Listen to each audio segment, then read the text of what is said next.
Bonsoir amateurs de course. Ce soir, en ce vendredi 14 septembre, c'était la soirée de conclusion de la 33e saison de l'Autodrome Grimby. Je suis en compagnie de Michel Tassé, collègue et ami, journaliste de La Voix de l'Est, qui depuis maintenant 6 ans, 5 ou 6 ans, 6 ans on va dire. Je pense que c'est la 6e saison. Ouais. Parle fièrement et fait la promotion semaine après semaine de l'Autodrome Grimby. Toujours de très belles articles, notamment là, sur les problèmes avec la municipalité, les performances des coureurs. Un peu de controverse parfois, mais ça fait partie du jeu. C'est normal. Exactement. Et à la base, je pense que Michel, t'es tout un passionné de course. J'adore ça. Moi, c'est quelque chose d'un peu tardif chez moi. Ma passion pour les courses, ça n'a pas commencé quand j'avais 15 ans ou 16 ans ou quand j'étais petit gars. C'est quelque chose qui s'est développé vraiment au cours des dernières saisons lorsque La Voix de l'Est m'a proposé le beat, comme on dit, de l'Autodrome. Et puis maintenant, j'ai hâte à chaque vendredi, j'ai hâte à chaque programme. Je suis déçu quand la saison se termine. Ce soir, j'aurais pu aller au hockey, j'ai choisi d'aller aux courses. Alors, on aime ça. Oui, on aime ça, puis on en mange, puis on adore ça. Bien, c'est toujours un plaisir d'avoir un brin de jasette avec toi. Puis là, de t'avoir dans l'émission, on en avait parlé un petit peu tout au long de l'année. T'es comme le premier invité dans les émissions d'après-course, fait que c'est super apprécié. L'occasion était belle ce soir et ça me fait plaisir d'être là. Oui, exactement. Si on revenait à la partie course, ce soir, on avait 5 catégories au programme. Les slingshots, bien entendu, couraient sur le petit circuit. On avait les slingshots juniors. Beaucoup de brasses camarades entre Elliott Gamache et Raphaël Goujon. Ça a permis à Brian Préville d'aller chercher la victoire. Donc, un petit bonhomme qui était très heureux. On va le voir en entrevue dans quelques instants. Les slingshots seniors, eux aussi, faisaient partie de la parade ce soir. Beaucoup de voitures, donc c'était très intéressant. Stéphane Belval qui met énormément d'efforts avec des feux d'artifice, l'hymne national et tout le tralala. Et puis, du côté des seniors, c'est William Racine qui a été chercher une 9e victoire au volant du bolide numéro 35 aux couleurs de pneus Robert Bernard qui fait un clin d'œil à Steve Bernard, bien entendu, parce que c'est dans la même famille, c'est son neveu d'ailleurs. Donc, lui aussi très heureux et très professionnel en entrevue. On avait l'impression d'entendre un jeune homme de 40 ans, donc on vous le fait entendre dans l'entrevue que j'ai réalisée avec celui-ci. William Racine, toute une saison cette année. Je me rappelle d'une entrevue que j'ai entendue pas longtemps, je pense que c'est ta 9e victoire cette saison.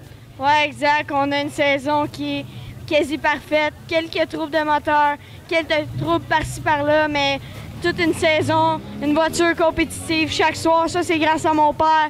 Puis à tous mes commanditaires, ICM, Groupe Ultra, TexFab, Locosa, Gestion PLJ, Robert Bernard, les entreprises Châtel, Bridgestone, puis toutes les autres. Sans eux, on ne serait pas aux courses. Je voudrais remercier tout le monde aussi, Stéphane Belval qui prépare une très belle piste chaque soir. Tout le monde qui me supporte, puis pas mal ça. Félicitations William, puis bonne chance pour le reste de la saison. Puis il y a quelque chose qui me dit que bientôt on va te voir en Sportman. Ah, bientôt. C'était William Racine qui va chercher la victoire chez les slingshots. Brian, ça a joué un petit peu du coude en début de course avec Raphaël et Elliott. T'as profité un petit peu de ça, mais après ça... T'as mis le cap à l'avant, puis ça a bien été pour toi. Oh, ça a super bien été. La track était super collante. La seule affaire, c'est qu'ils se sont trompés. Ils m'ont toujours mis senior, mais il a fallu que je m'estime. Fait que là, ils m'ont pas fait partir à la bonne place. J'ai parti dernier, j'ai réussi à remonter ça. Puis je suis bien fier de tous mes commanditaires et toute mon équipe. Ils ont bien travaillé sur le char. Puis merci beaucoup. Dans le fond, Brian, c'était un défi que t'as relevé. Fait que félicitations pour ta victoire ce soir. Ouais, un gros merci. C'était Brian Préville qui va chercher la victoire ce soir. Ce soir avait lieu la 2e édition du Sportman Showdown, qui est une initiative un petit peu Charles-Olivier Lampron qui, depuis 2 ans, aide Dominique Lucier au niveau de la promotion des courses et puis a amené une nouvelle appellation à une course de fin de saison qui a été longtemps un festival du stock-car. Et maintenant, on a fait un format de 75 tours. Ce soir, 24 voitures étaient présentes.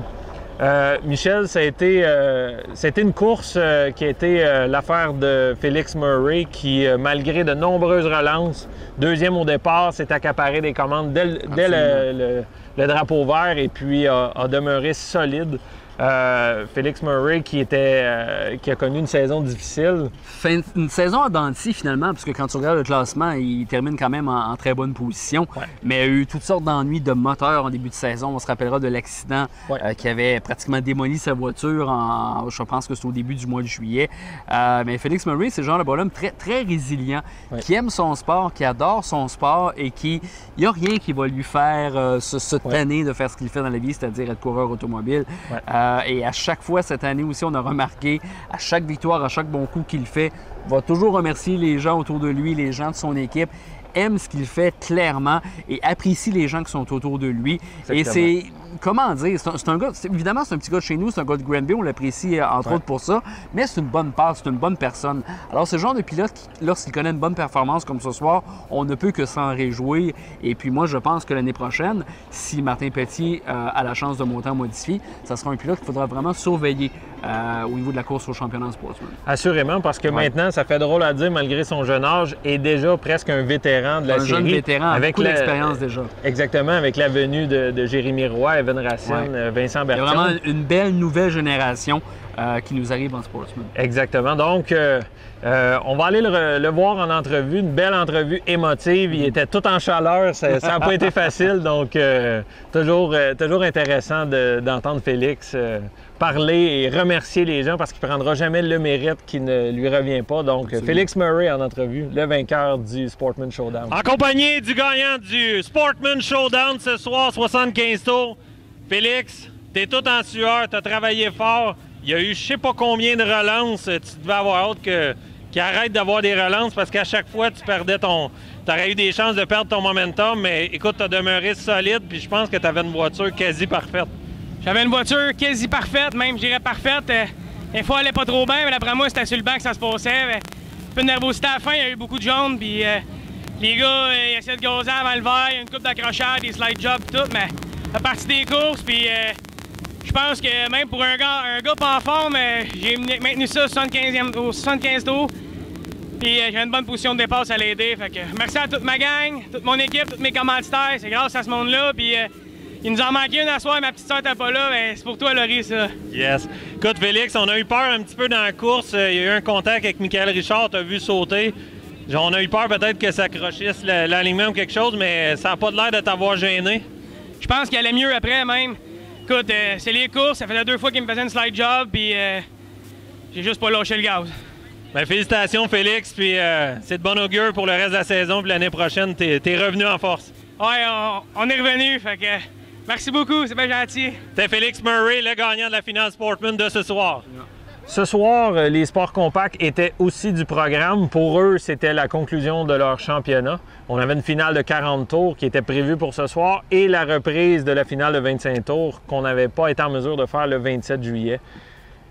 Comme ça a été le cas régulièrement cette saison, Danick Sylvestre, qui est arrivé de nulle part, va chercher 2 victoires ce soir. La deuxième de justesse devant le 83 de Sébastien Raymond Beauregard, mais quand même 7e victoire de la saison, 4e de suite.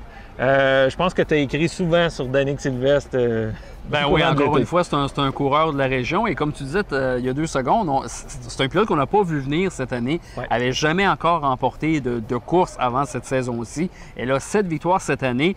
Évidemment, quand on regarde un petit peu la saison de Danick Sylvestre, évidemment, il y a une date qu'il faut encercler et c'est celle du mois de juillet, je pense, lorsqu'il a été disqualifié. Parce que ça, quand on regarde le classement, mon Dieu, la différence que ça aurait pu faire. Il a quand même terminé près au classement de Claude Cournoyer. J'ai pas fait le calcul, mais est-ce qu'il aurait remporté le championnat s'il n'avait pas été disqualifié ce soir-là? Je ne sais pas, mais il n'a certainement pas été loin. Exactement. Le scénario aurait été différent parce qu'avant le départ de la soirée, il y avait 43 points de priorité Claude Cournoyer. Donc, je pense que ça aurait été quand même assez serré étant donné qu'il a été chercher 2 victoires. Ouais.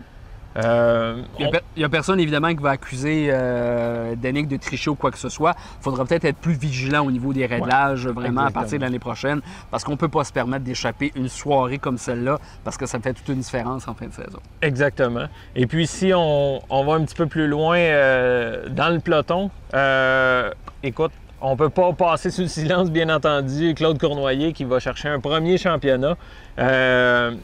Claude Cournoyer qui, dans le fond, est un des rares à utiliser un autre produit que Honda. Ouais, et d'ailleurs, je pense, est la première voiture à Granby en sport compact qui était 4 cylindres à l'époque à aller chercher un championnat avec d'autres choses qu'un Honda, avec un Mazda.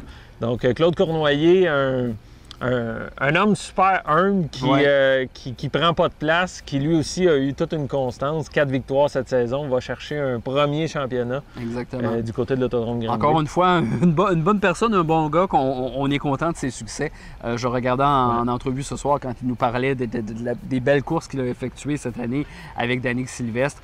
Très régulier, encore une fois, comme tu le disais. Et puis c'est un titre absolument mérité pour Claude Cournoyer. Exactement. On va aller d'ailleurs voir l'entrevue de Danick Sylvestre, les 2 entrevues de Danick pour ses victoires et par la suite, Claude Cournoyer, le champion. En compagnie de Danick Sylvestre, vainqueur de première finale. Danick, écoute, quelle saison 2018. Cette voiture-là est quasi parfaite. Depuis que tu as cette voiture-là, tu es toujours dans le cercle des vainqueurs. Oui, elle va vraiment bien. On a mis des heures, fait que c'est le fun des résultats de même. Puis la track est un peu rough, mais le char il se conduisait tout seul. Fait que je suis très satisfait de ma saison. On peut pas bien demander de mieux. Peut-être que tu aurais souhaité que le 47 finisse un peu plus loin pour t'aider au championnat, mais belle fin de course, vous avez fait une belle bagarre ensemble, ça a été tout un spectacle. Oui, il m'a donné de la frousse à la fin parce qu'il s'en venait proche, puis un bout, il m'a même dépassé, fait que j'avais hâte de le refaire. Là. Bien, félicitations Danick, puis on te souhaite la meilleure des chances pour la dernière finale un peu plus tard en soirée. Merci, puis un gros merci à tous les commanditaires et à tous ceux qui sont venus à soir. Merci. C'était Danick Sylvestre qui remporte la finale numéro 1 en compagnie du vainqueur de la 2e finale sport compact. Danick, écoute, tout à l'heure on le disait, saison exceptionnelle. Là, tu as été la chercher de justesse, tu as privé Sébastien d'une première victoire cette saison. Oui, ça faisait plusieurs tours qui m'ouvraient la porte, puis dans 1 et dans 2, vu qu'il y avait un peu d'huile, il n'y a personne qui voulait aller tourner en haut. Mais dans 3 et dans 4, il n'y avait pas le choix pour aller où j'allais, fait que j'en ai profité dernier tour. C'était juste, là, mais je l'ai eu. Tu vas la prendre pareil. Écoute, une autre belle victoire qui s'ajoute à ton palmarès. Même si tu n'as pas réussi à aller chercher le championnat, tout de même, tu dois être satisfait de ta saison. Terminer 2e au championnat avec un grand nombre de victoires comme ça, c'est toujours valorisant. Oui, l'équipe au complet est satisfaite. Moi, je peux pas être plus satisfait que ça. On n'avait pas une victoire avant cette saison-ci, puis là, il fait 4 victoires, fait que c'est sûr, c'est tout le temps apprécié. Un gros merci à tous mes commanditaires, Autotrim Estrie, Pompage Bourbonnais Sylvestre, Garage Dominique Sylvestre, Claude Compagnia, Claude Gatien, Lavotech à Saint-Césaire, puis désolé si j'en oublie. Papeterie Coupal. Okay.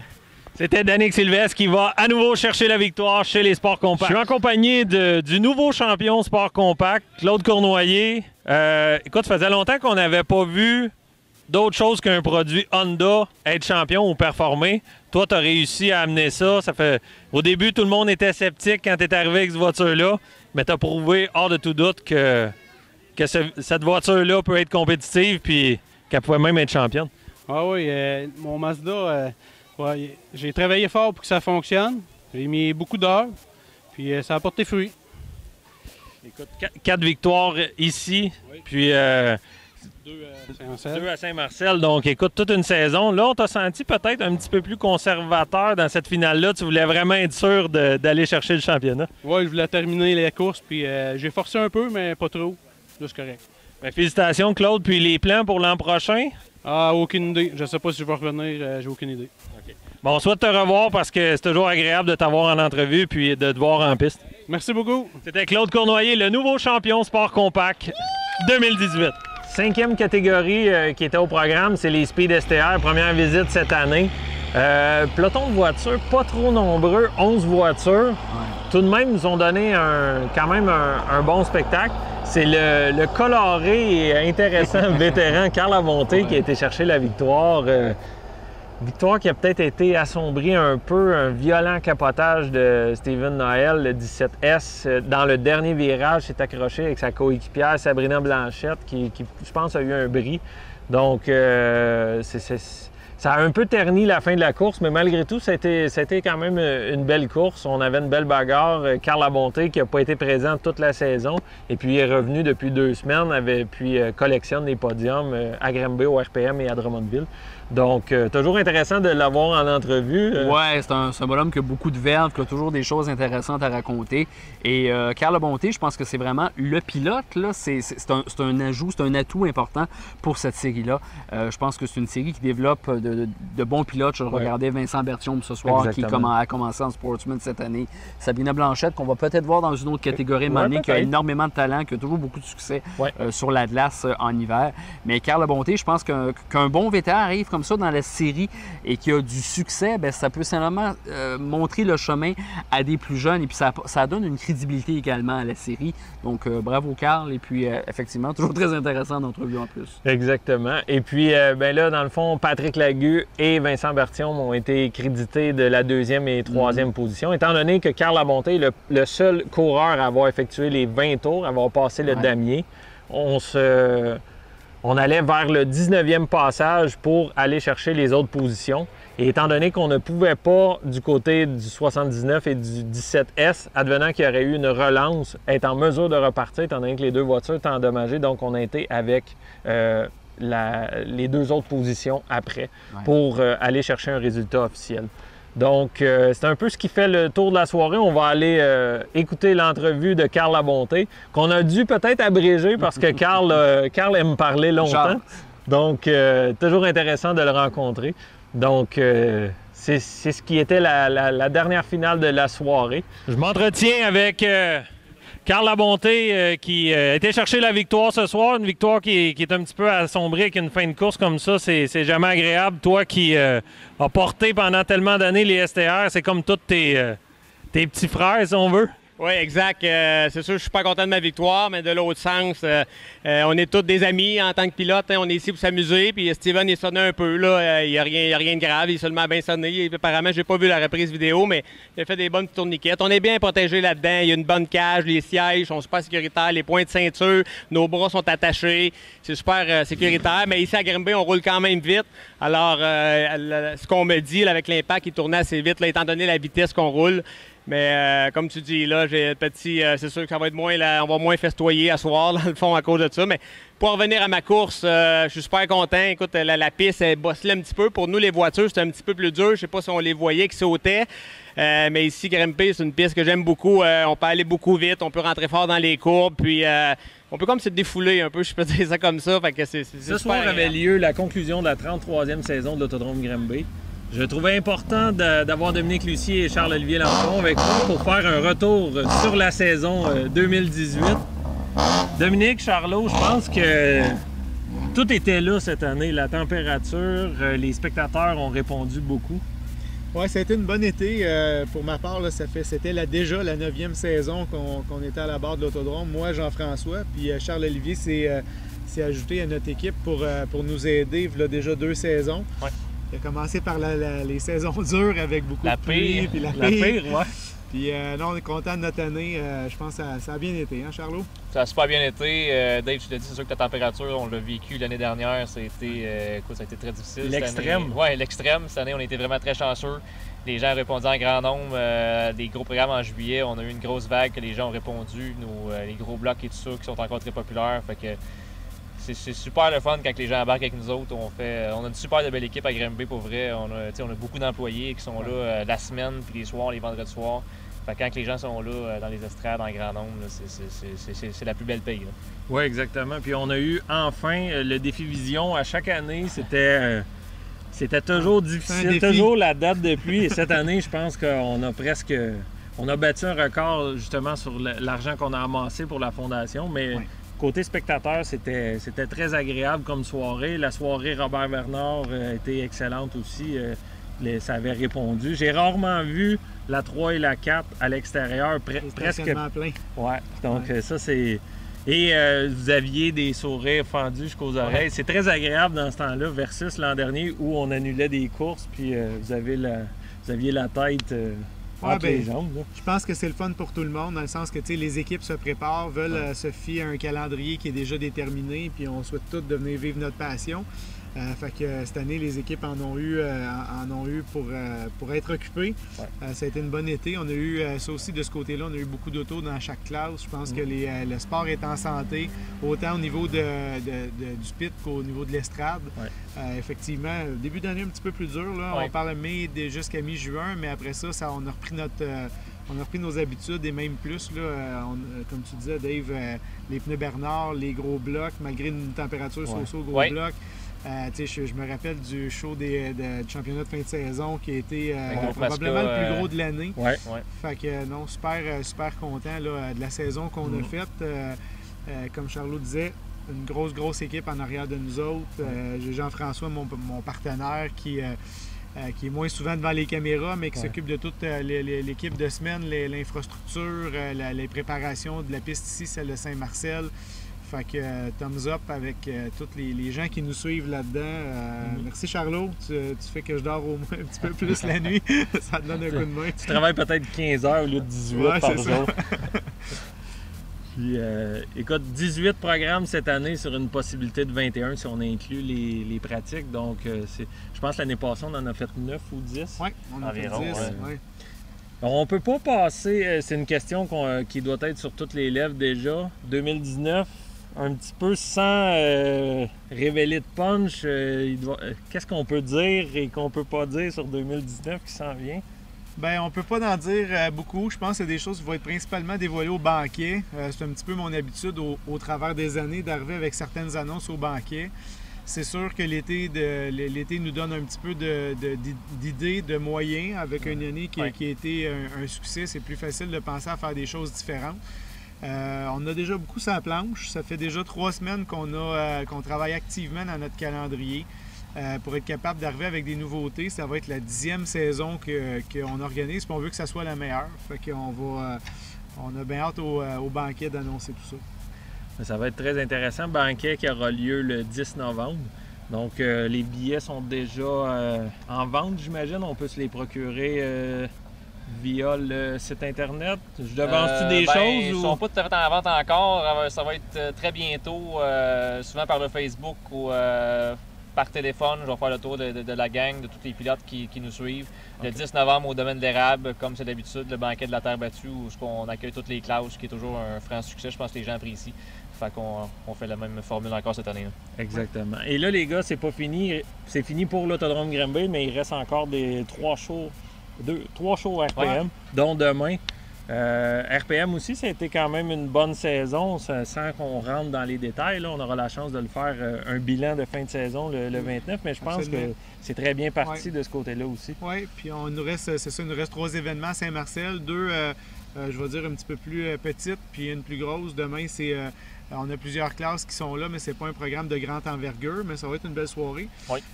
Puis la semaine prochaine, vendredi, c'est la série Dirt 358. Les Sportsmen. Les Sportsmen Dirt aussi. Fait qu'on a une grosse soirée là, qui est le dernier gros programme de l'année. Puis on termine la 29 avec le championnat qui va se terminer pour la plupart de nos classes touring. Fait que on a quand même encore un gros mois. Si la météo nous supporte encore, là, on est occupé. On va souhaiter que ça se poursuive. Et puis, écoute, comme mot de la fin, on peut seulement vous dire merci de nous avoir choisis tous les vendredis soirs, d'avoir décidé de remplir l'estrade de l'Autodrome Granby. C'est un immense plaisir pour les promoteurs et pour toute l'équipe de l'Autodrome Granby de vous voir à toutes les semaines et année après année. Puis on espère vous avoir encore en grand nombre l'an prochain.